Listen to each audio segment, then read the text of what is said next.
Good morning, good afternoon, or good evening. Thank you so much for being here with us, and welcome back to Generation Z's Kraken News Report number 228. Today is July 1st, 2022. Today, we are reporting on the dominant stories from the week, and thanks to the feedback I've received from my first crack at the Kraken, going to keep the report today to a more brief duration, especially because it's Friday, and I know that that's more so the routine that our audience has gotten accustomed to. And for the record, Dave is doing perfectly well. And thank you all for your concern and wondering. He is very grateful. And we assure you that his absence means only good things for the show. Now, without further ado, let's get started. Right off the bat, Ghislaine Maxwell sentenced to 20 years for helping Jeffrey Epstein sexually abuse teenage girls. Now, recall that earlier in the week, we reported how she was on suicide watch, and just got to keep that in mind here. This sentencing we can do its own deep dive on the whole story of Ghislaine Maxwell, Jeffrey Epstein. We're not doing that today, but I just want to bring it to your attention that we still don't know who she was trafficking these girls to.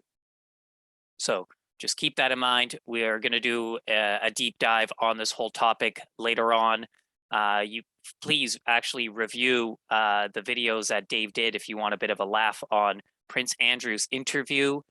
Dave did a fantastic analysis with that, and very interesting.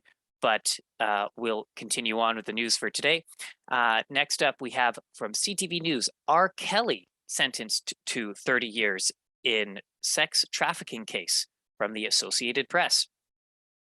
So back-to-back big news in the industry of sex trafficking and dealing with children. Horrible stuff, but it is, we would like to think that it is good to see that these people are being held accountable.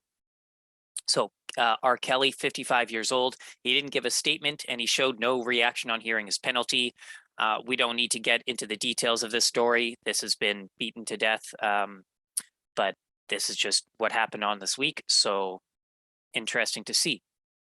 Next up from RT News, we have a plant-based human meat burger advertisement wins award. So a Swedish food brand has debuted a patty they claim tastes like people. This is a bit of a doozy. They claim that it is for comedy. It is a Halloween themed. They said that no humans were injured in the development of this product. And they do admit themselves that the burger was available only in Sweden for Halloween of 2021 because, according to the ad, otherwise it would be creepy. And we're not going to get too much deeper into this one, but just keep in mind about some of the stuff that's been circulating, and perhaps you may want to watch a movie called Soylent Green. Next up from CBC, the next series of news reports are actually pretty COVID heavy. I'm not going to be giving an opinion on the matters, but we're just reporting what's going on. So first up, the FDA is leaning toward a new COVID-19 shot that targets the original strain and the emerging Omicron variants. From Reuters, from June 29th, the FDA to finalize decision soon. Vaccine makers say they could be ready to mass produce by October. The article says that advisors to the U.S. Food and Drug Administration on Tuesday recommended a change in the design of COVID-19 booster shots this fall in order to combat more recently circulating variants of the coronavirus. The FDA's Vaccines and Related Biological Products Advisory Committee voted 19-2 that the next wave of COVID booster shots should include a component that targets the Omicron variant of the coronavirus. It's also not yet clear who would be offered a tweaked booster. They might only be urged for older adults or those at high risk from the virus. Well, we have heard this story before, and we really don't have the means to go deep into this on YouTube, so we're just going to keep with reporting on it. But feel free to subscribe to our Patreon at Generation Z/Patreon and join our Zoom calls and our Telegram group chats where we talk a lot more about these things in much bigger detail with a lot more opinions. Next up, we've got from CTV, which is a Canadian news network. The risk of shingles rises after COVID-19 infection, says study. Adults over 50 who have had COVID-19 are more likely to experience a shingles outbreak, according to a new research. A study published in the journal Open Forum Infectious Diseases last month looked at data from 400,000 people who have been infected with COVID-19 and 1.6 million who had not. It found adults over 50 who have had COVID-19 are 15% more likely to develop shingles within 6 months. The risk grows to 21% for those who have been hospitalized with COVID-19. So, this is all of these, this whole sequence of the COVID stories. We know that I'm doing it so heavy because we haven't been as consistent with the Kraken. So there is a lot to catch up in the world of the coronavirus. But again, we're not really sharing our opinions on the matter. We're just telling you what the news is telling us. Next up, now this is a pretty interesting one. And I was reading the documents about this. So the European Commission defiant over von der Leyen's Pfizer texts. This is from The Guardian. The EU executive defends its right not to keep records of president's messages after rebuke from the ombudsman. So this story is explaining that, well, I'll just read it to you. The European Commission has said it cannot and does not need to find text messages that its president, Ursula von der Leyen, exchanged with the boss of Pfizer at the height of the pandemic, fueling its dispute with the EU's internal watchdog. The Commission's defense of its right does not keep records of von der Leyen's text messages that were published on Wednesday by the EU's official watchdog, the European Ombudsman, which conducted an initial investigation after a complaint about transparency.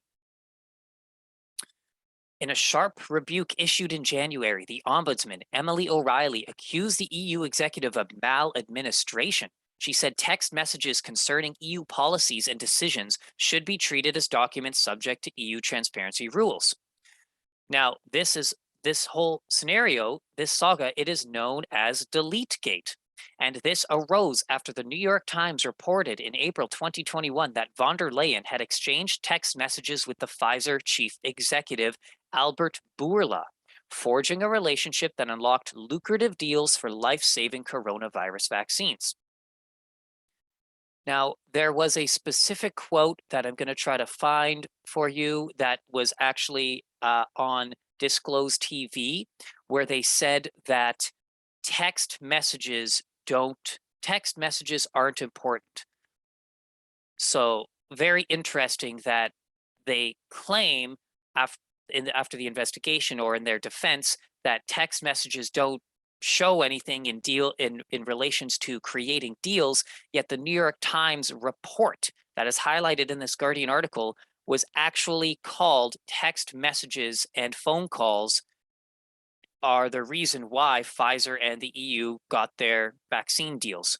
So bit conflicting there, but very interesting that this story has come out. Next up, we've got Russia scraps remaining COVID-19 restrictions. Russia said on Friday, July 1st, so today, that it was ending all restrictions to combat the spread of COVID-19, including the requirement to wear masks, citing a steady decline in deaths from the virus. However, it did not rule out reintroducing restrictive measures if the situation deteriorates. That's very similar to what Canada has done, just in comparison. And this report is from Reuters. Now, next up, we're going straight to the source. This is Pfizer's own press release that it says from Wednesday, June 29th. Pfizer and BioNTech announced new agreement with U.S. government to provide additional doses of COVID-19 vaccine. So the press release explains that they have announced a new vaccine supply agreement with the U.S. government to support the continued fight against COVID-19. Under the agreement, the U.S. government will receive 105 million doses. This may include adult Omicron-adapted COVID-19 vaccines, subject to authorization from the U.S. Food and Drug Administration. The doses are planned to be delivered as soon as late summer 2022 and continue into the fourth quarter of this year. The U.S. government will pay the companies $3.2 billion upon receipt of the first 105 million doses. Under the agreement, the U.S. government also has the option to purchase up to 195 million additional doses, bringing the total number of potential doses to 300 million. Yeah, there is a lot of money in the pharmaceutical industry, and this story only adds on to the previous ones that we reported on. So they are thinking about creating new vaccines that, according to this report, may be Omicron adapted COVID-19 vaccines. So just interesting as to how profitable these corporations are and how the taxpayers are paying for this, essentially. Next up, this is a story that I've wanted to talk about because it is very fascinating and it provides a different angle to the whole NATO, Russia, Ukraine situation. And this is from RT News that 2 countries are applying to join BRICS, which is the Brazil, Russia, India, China, South Africa allegiance. So Iran and Argentina see potential in the BRICS alliance. The Islamic Republic of Iran has officially submitted its applications to join the group of 5 leading economies made up of Brazil, Russia, India, China, and South Africa, the foreign ministry in Tehran announced on Monday. The move comes after the Iranian president addressed the BRICS summit last week. So interesting that if we see in all the mainstream Western news outlets, all the focus is on NATO summit in Madrid.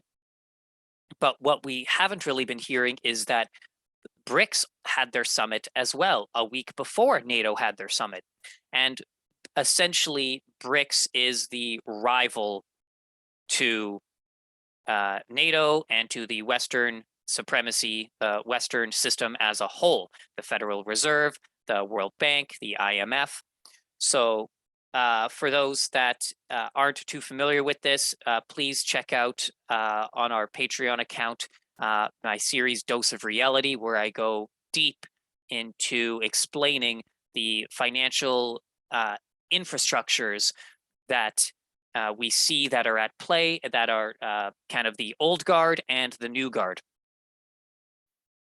where BRICS is essentially the Eastern economic superpowers versus the Western economic superpowers. Next up, from the South China Morning Post. The article says, China tells UN expansion of NATO or a NATO-like body into the Asia-Pacific will stir up conflict.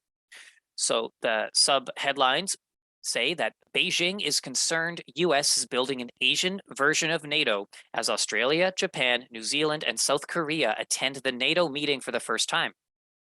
Washington wants Beijing to pressure Moscow into ending the war in Ukraine, given its relationship with Russia, says U.S. National Security Advisor Jake Sullivan.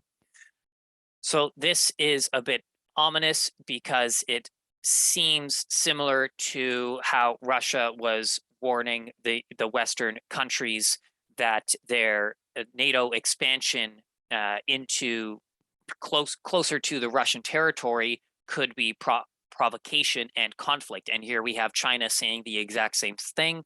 So we'll see how it goes, but these countries are being upfront, apparently it seems, with their concerns about NATO. Next up, we have from RT News. Joe Biden's money used to pay for prostitutes. Source, the media. Hunter Biden reportedly spent over $30,000 on Eastern European escorts, prompting his bank to block transfers to Russian addresses. So this is obviously from RT News. It could be, all of this could absolutely be propaganda. Most likely it all is. but we're still reporting it because it's something that isn't getting addressed in the mainstream Western news. And this, I find this article interesting because it talks about Hunter Biden's specific Russian escorts. And I just wonder why Russian escorts. And I'm even giving this article some daylight because we actually know that the laptop was real.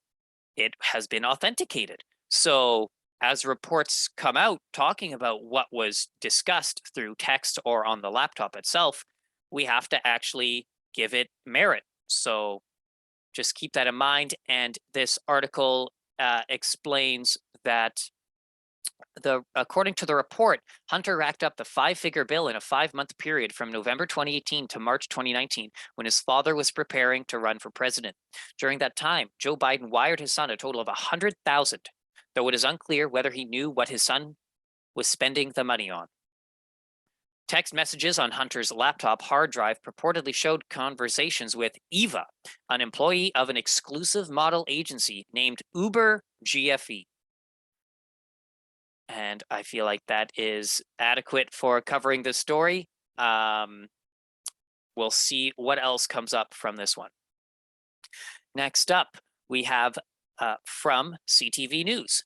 Dutch central bank apologizes for the role in the slave trade. This is published today, July 1st.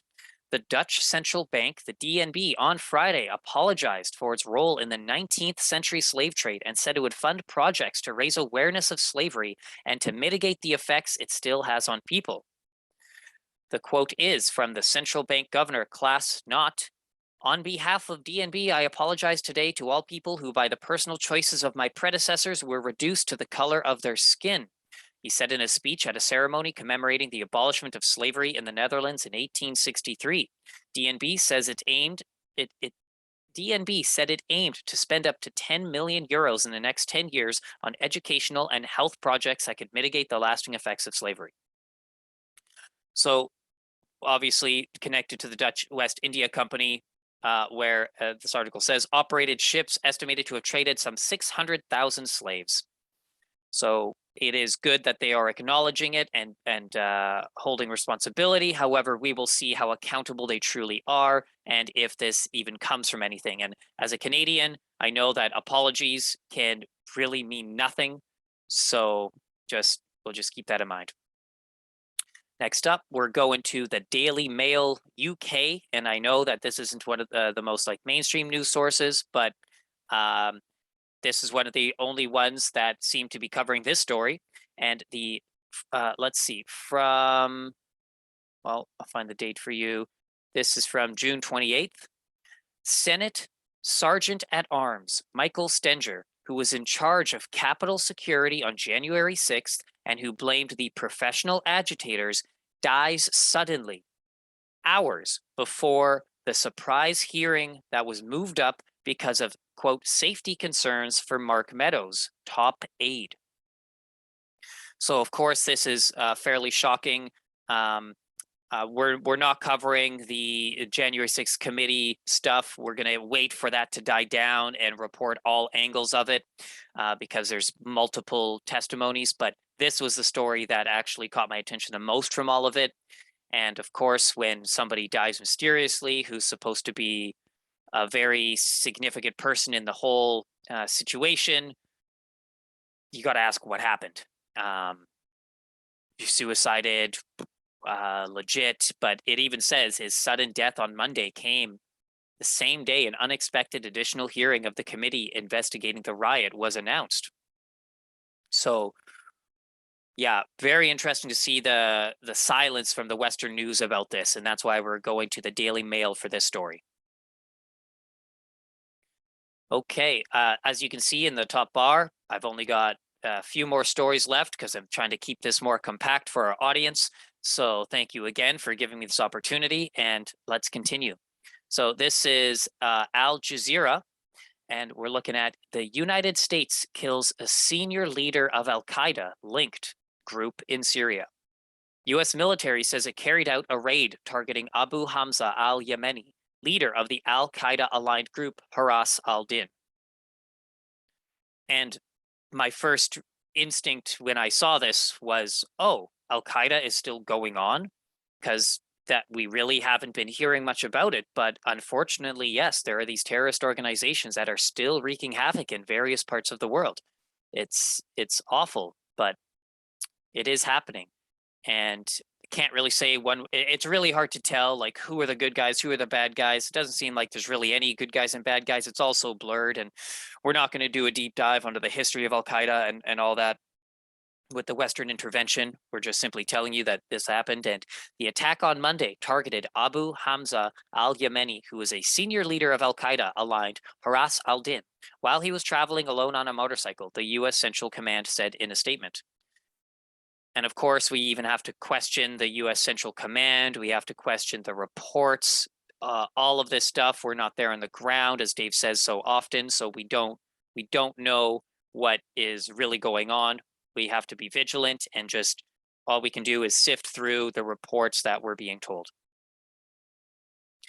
Next up, we're looking at The Guardian again. And Xi Jinping hails China's rule over Hong Kong on 20th anniversary of the handover. The Chinese president says one country, two systems will endure, and democracy flourishes after unprecedented unpicking of freedoms. So this story is relevant because of the tension and conflict going all over the world with the Russia and Ukraine, and you've still got China, Hong Kong, the Western's opinions of what's going on in the Chinese territories. And it's interesting that after swearing, the article says, after swearing in a new hardline chief executive, John Lee, in a solemn ceremony on Friday morning, the Chinese president laid out his vision for the city and its administrators. On his first trip outside mainland China since the pandemic began, he vowed that one country, two systems, a governance model under which Hong Kong was promised it would retain some autonomy and freedoms for 50 years, would endure. So, yeah, interesting. We're not going to go too deep into this. There's so much to unpack. But we'll see what progresses. Hopefully it does work out for the best. As Dave says so often, we know that the innocents, the citizens, are the ones that suffer the most. We're not here to criticize the Chinese people or the people from Hong Kong. We're not here to criticize any of the citizens of any of these countries. We're reporting on the news and talking about the regimes, actually. And even then, we want to be delicate because we don't know. We're not experts. We're just trying to understand what's going on and help our audience be up to date on what is going on in the world. Next up. Now, this is very interesting in the time of the gun controversy. From The Guardian, a quarter of Americans open to taking up arms against government, poll says. The survey of 1,000 registered U.S. voters also reveal that most Americans agree government is corrupt and rigged. More than a quarter of U.S. residents feel so estranged from the government that they may feel it might soon be necessary to take up arms against it, a poll released on Thursday claimed. Yeah, we're just going to leave that there. We're not going to go too deep into gun rights and all that, given that I am Canadian and it's a bit of a removed culture from me. But this is very interesting, and the fact that The Guardian is reporting it, okay, well, yeah, definitely I see why the government wants to take away their guns. We'll just leave it at that. Next up, now this is a bit of an interesting, more abstract report from The Guardian as well on the genetics category. The earliest Pacific seafarers were matrilocal society, study suggests. A DNA analysis of 164 individuals from 2,800 to 300 years ago shows men would move to be with their wives. So they were a matrilocal society. Very interesting. Personally, I love the idea of matriarchal societies. To me, that implies a balance with masculine and feminine. I wouldn't be surprised in the least if the societies before this current patriarchal society we're in were more feminine based. And This is just an interesting one, and it's a more fun one. So for those that would like to know, the earliest Pacific seafarers, the geographical locations were Australia, New Guinea, and Solomon Islands. They also were living in Taiwan at one point, and the expansion that this article is talking about included the region called Micronesia, which is about 2,000 small islands north of the equator, including Guam, the Marshall Islands, the Caroline Islands, Palau, and the northern Mariana Islands. This study was published in journal Science. Next up, one of our last three stories for today is that Hell's Angel Motorcycle Club leader Sonny Barger dies at age 83. Barger founded the Oakland chapter in 1957 and became the group's U.S. president, bringing them to international notoriety. That is just very interesting. I don't know too much about Hell's Angels, but they seem to be one of the most well-known gangs. The highlight from this article that I wanted to point out was where in his autobiography he published 2 decades ago, Barger himself said that the Hells Angels are not a collection of cutthroat antisocial bikers. Rather, Barger claimed Hells Angels mostly behave themselves, enjoying their out-of-date motorcycles and hard partying. Interesting. And here we have from Al Jazeera about the European Union. The European Union countries approve climate laws, 2035 fossil fuel car ban. So the 27 European Union countries agree to support the 2035 fossil fuel car ban and compromise on fund to shield citizens from CO2 costs. So essentially, what it's saying is that the European Union countries have reached a deal backing stricter climate rules that will eliminate carbon emissions from new cars by 2035, and multi-billion euro fund to shield poor citizens from carbon dioxide costs. So I wonder, what type of vehicle will you be able to buy in the European Union in the year 2036? Interesting. And just keep in mind of the UN 2030 Sustainable Development Goals. We go deep into that on Dose of Reality on Patreon's Generation Z.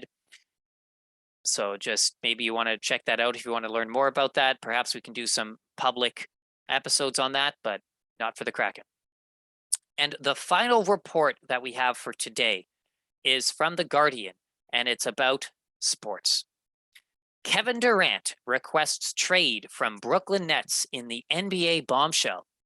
Durant, 33, asks for trade after 3 seasons with Brooklyn. ESPN reports the 12-time All-Star is interested in the Suns and the Heat. The NBA free agency period officially starts Thursday, 6 p.m. Eastern, which would happen today, actually.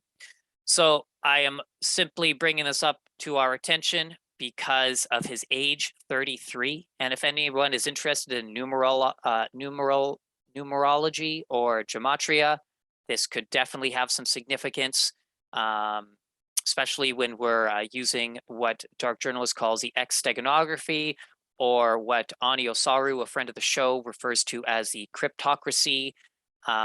They like to communicate to us through numbers. So this article, the timing of that, very interesting. But there we have it for today. Thank you so much for joining us. Hope you all have a wonderful weekend, and we will see you all very, very soon. Thank you all so much. Have a great day.